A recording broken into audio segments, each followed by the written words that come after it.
Hello and welcome back to Electronics with Emrys. This is a continuation to my Intro to Spice video, so if you feel like you're kind of lost, you might want to go back and watch that video to pick up some of the details before watching this one. Where we left off was making a NOR gate with Spice. You'll see that I've used basically the same approach that I used for a buffer in the previous video. I have a voltage controlled voltage source, which is what the E represents, named NOR out. That's connecting from Y to ground, and the value is an expression. And that expression is an if statement with the voltages A and B added together and compared to a threshold of 0.5. If they're larger than 0.5, then we're going to put out 0, and otherwise we're going to put out 1. And to explain this just a little bit more, I want to show all the different logic functions that you can do with math very easily. I set up this small table of examples. If your input voltages are 0 and 1 for your A and B inputs, then there are only 4 options for the different ways these can be combined. This is the truth table for the outputs. If you just add up A and B, you're going to end up with 0, 1, 1, and 2, which is pretty close to an OR function, except for that 2 down here. So you could use an if statement like I did up here and just compare the value to a threshold. And if you're larger than the threshold, you output a 1, and otherwise you output a 0, and that makes an OR gate. And if you want a NOR gate, then you just invert the logic. So instead of putting out 1, 0, you put out 0, 1. If you multiply A and B, you end up with zeros most of the time, and 1 if you have 1 on both of these. One thing to watch out for with all these different math-based systems is that you can end up with numbers that are not exactly 0 or exactly 1. So if your input is not quite 0, say it's 0.2 volts, then you're going to multiply 0.2 times 1, and you're not going to end up with 0 at the output. You'll end up with 0.2 instead, which would probably still be a low in most cases, but it's something to watch out for. I usually use an if statement to convert to exactly 0 and exactly 1. That way I don't have to worry about my logic gates having weird issues with the math. If you want an XNOR gate, you can just use the is this equal to that, and if you want an XOR gate, the not equals is what you're looking for. Another way to do an OR gate is to use the max function, and another possibility for an AND gate is the minimum function. So you might be wondering what all different operations are available in Spice. And one place to look is the Ngspice manual, where it can show you a bunch of different options. Under the syntax of expressions section, you'll find a table that gives you a bunch of different operators. So one that kind of surprised me whenever I first started in Spice was that they used a double asterisk instead of a caret for the powers.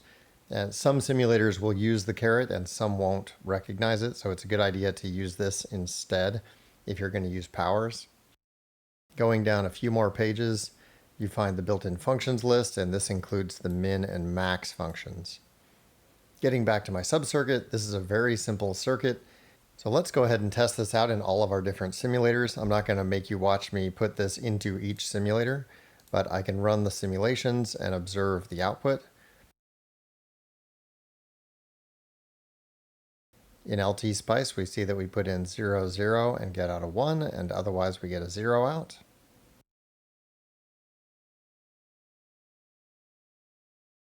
QSpice I pre-configured to separate the plots, and we can see the same thing. 0, 0 gives you a 1 at the output, and any other time it's a 0.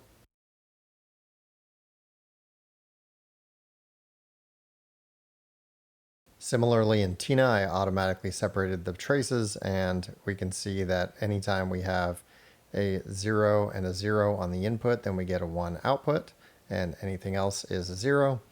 If you wonder why this isn't exactly the same as the other two, it's because I added a delay to line up my truth table the way I wanted for the other two, but in this one the delay option wasn't available for the source I used. In Ngspice I had to build a circuit file, so let's look at that real quick. I include my library, which I used in all of these simulators, the NOR simplest.lib, which we've already seen. And the actual test circuit is extremely simple. I just call my subcircuit using X1 with my 4 ports, and I have 2 voltage sources that are pulse sources that produce my truth table. run a transient simulation, and then the only thing I did a little different here that I don't think I did in my last video is that I added something to each of these plots so that they'll separate out from each other.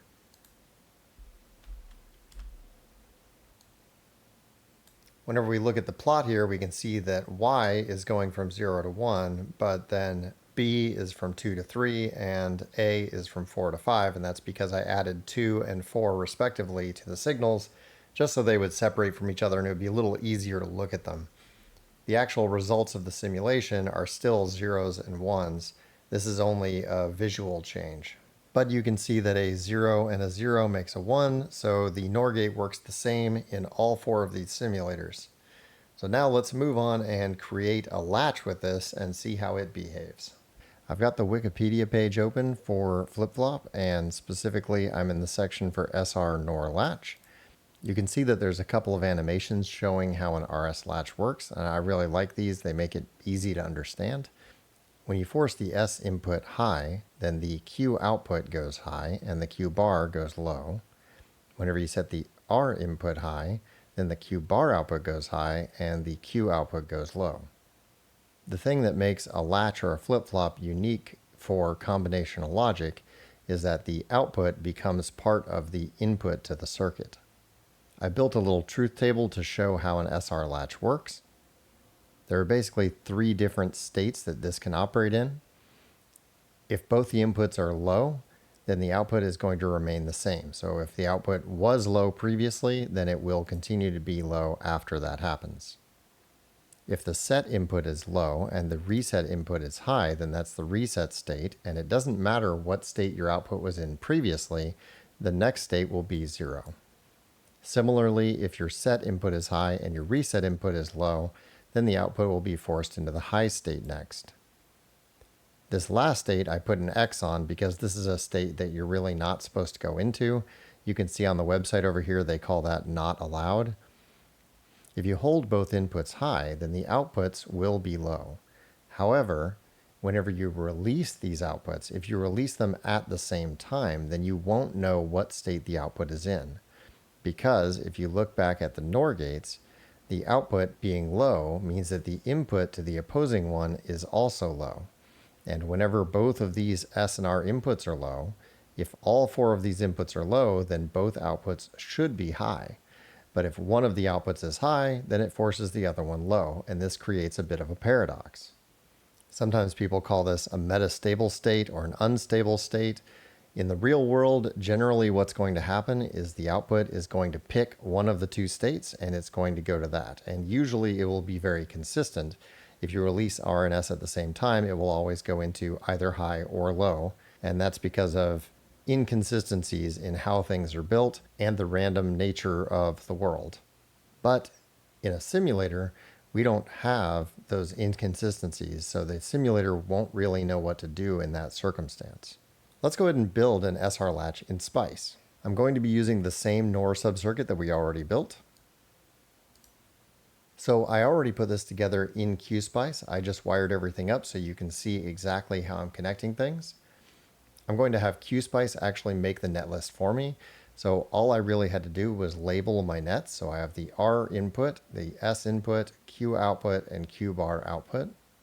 And you can see these all match up to the diagram to the left. And then I go to View and select Netlist. And you can see that my netlist is already created. In this case, I don't really like that the subcircuits are separated out. You can see that there's a subcircuit for X1 and a separate subcircuit for X2, even though they're identical. And this is just the way that QSpice handles it so that you can have 2 different instances of a subcircuit. The important thing here is to look at the wiring. So we have X1 as our first subcircuit. It's connecting R on one input, Q bar on the other input, and then it outputs to Q and ground. And that's just the name of the subcircuit, X1 NOR simplest. And we can see similarly for X2, our inputs are Q and S, and our output goes to Q bar and 0. I built the circuit up in Ngspice first so you can see the netlist.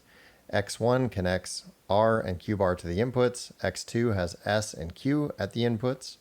And then the outputs are Q and Q bar respectively. My test signals are PWL or piecewise linear functions. and they're just creating pulses to set and reset the device the way I want.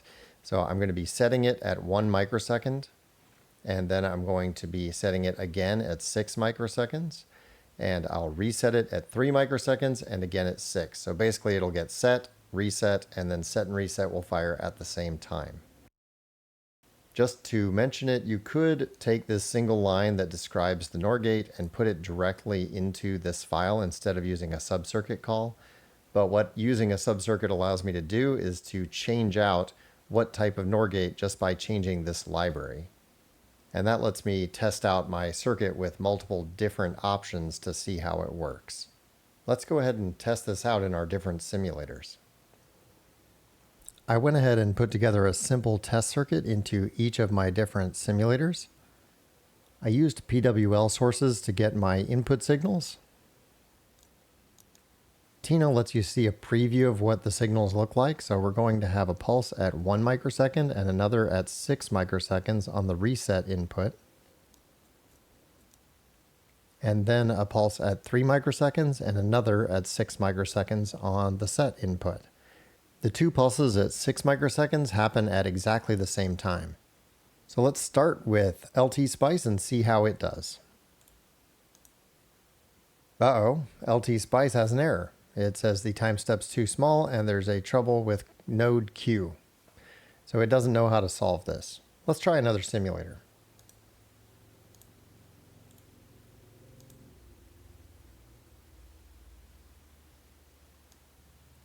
QSpice seems to have simulated, but it didn't really. You can see that the output is not what I requested. I didn't get a 10 microsecond transient. I got from 0 to 1, whatever that means. And all the outputs are 0. So it definitely didn't work. And we got an error, time step too small. Running the same simulation in Tina. She comes back with a convergence problem, says we need to check our analysis parameters. So I'm just going to abort that. Finally, in Ngspice,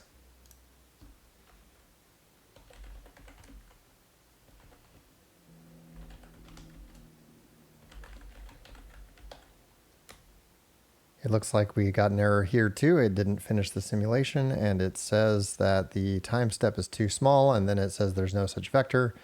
In Ngspice, no such vector is just saying that whenever we tried to plot it, there was no result to display. So what exactly happened here? You can see my two input signals here in LTSpice. The first two numbers tell me that at 0 seconds, I'm starting at 0 volts. And that's true for both the R and S pin. So whenever the simulator tries to start running, it's going to try to find an initial solution for the circuit to see what the output should be.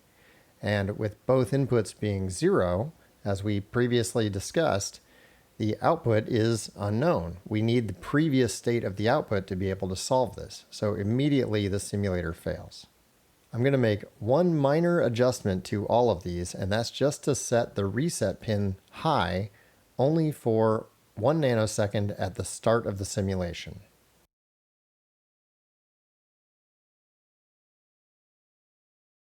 There you can just barely see the 1 nanosecond pulse at the beginning. Now let's try running all these again. LTSpice now fails at 6.1 microseconds.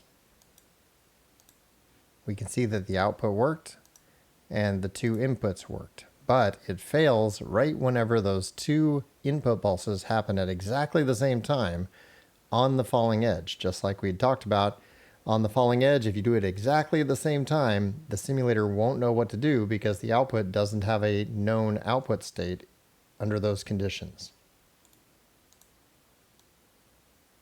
QSpice has the same thing. It fails at 6.1 microseconds.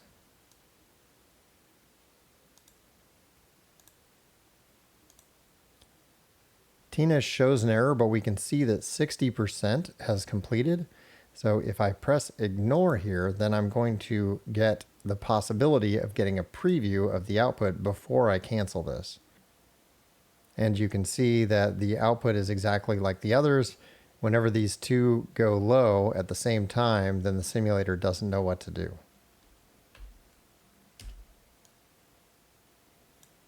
and Ngspice ends up with the exact same result. So I guess the plus side is all of these simulators treat this exactly the same. Downside is none of them are able to finish the simulation because they just don't know what to do with this latch circuit.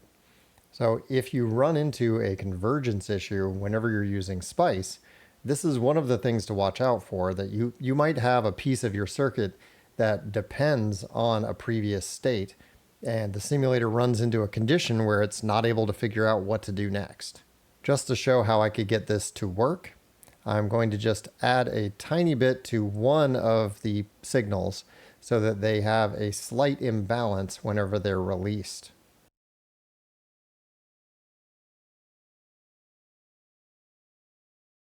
So now going back and running this one more time, we see that my simulation completes without any issues, and we get the result that we expect.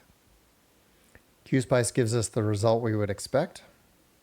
Tina runs perfectly with a little bit of adjustment there. And finally in Ngspice, looks like the simulation runs fine. So by being careful with what signals we apply to the RS latch, we're able to get the simulation to run, which is kind of interesting to me in Spice. Even though there are conditions that can cause the simulator to completely fail, as long as you have the correct conditions on the input of this type of circuit, it will work fine. I went ahead and set up some latches in each of these simulators that utilizes their built-in digital system, and we can see how that works. Let's start in Tina because that's going to be the simplest one, just using two NOR gates that are from the HC02. In order to get these, you just go to this little symbol in the top right, and then you can type in the component name, for example, HC02, hit search, and it'll bring up that model. I changed my input signals back so that they are both low at start and they both go low at the same time after the 6 microsecond pulse.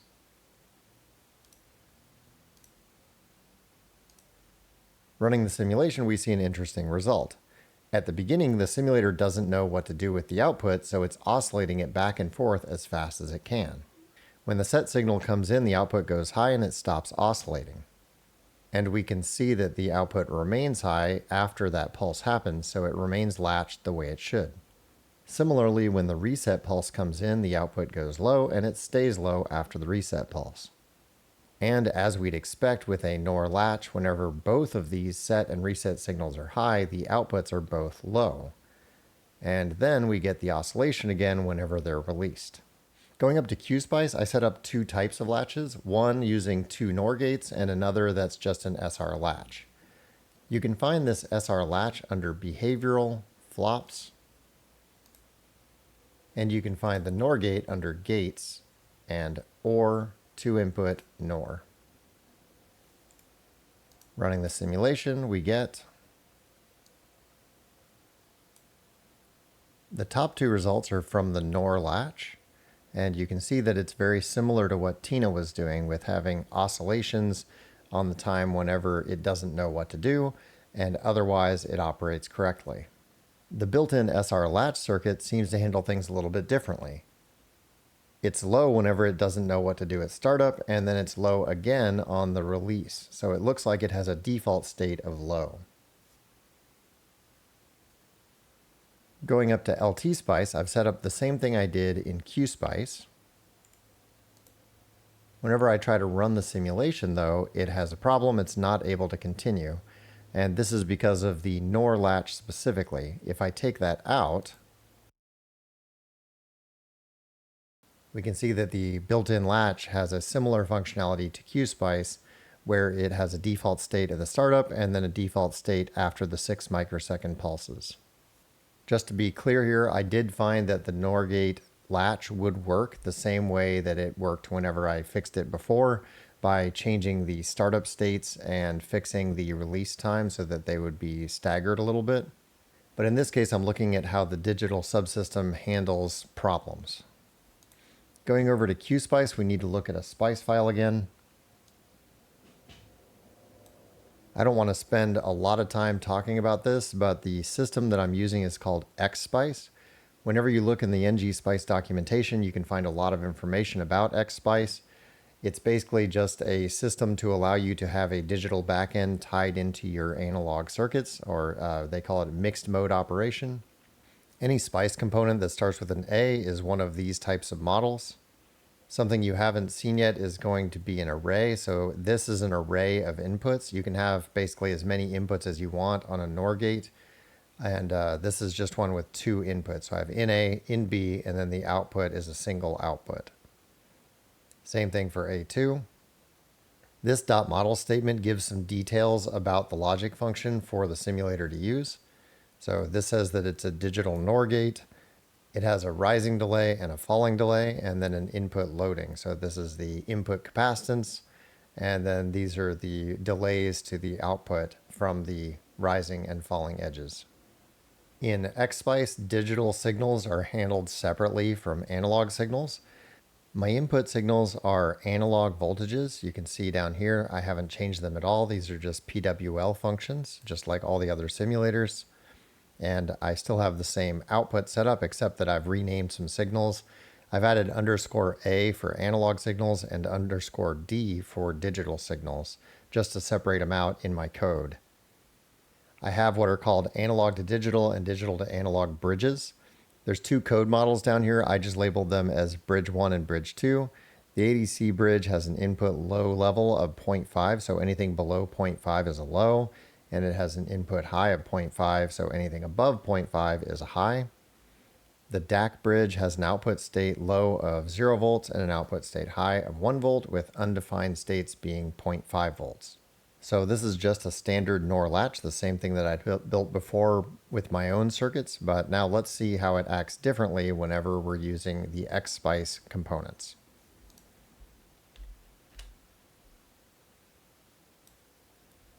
Here you can see a pretty interesting result because the output goes into oscillation on the right here, so that's the first thing that I notice when I look at it. But the output does not go into oscillation at startup. So it seems to have a default state at startup, but that default state is actually high. So you can see the blue line here is my Q output, and the Q bar output is the yellow line.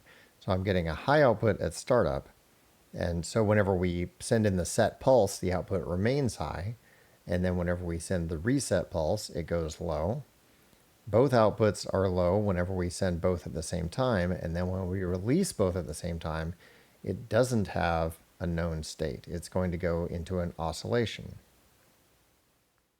So in conclusion for this short video series, I hope that you understand now why Spice needs to have separate digital subsystems. Every Spice simulator seems to handle digital stuff like flip-flops and shift registers in different ways. And personally, I would really love to see those combined together at some point so that we would have a standard way for all Spice models to be written to handle digital functionality. But for now, you're going to have to deal with the specific issues for the simulator that you've selected. If you have any questions or comments, please leave them below. Thanks for watching, and I hope you have a great day.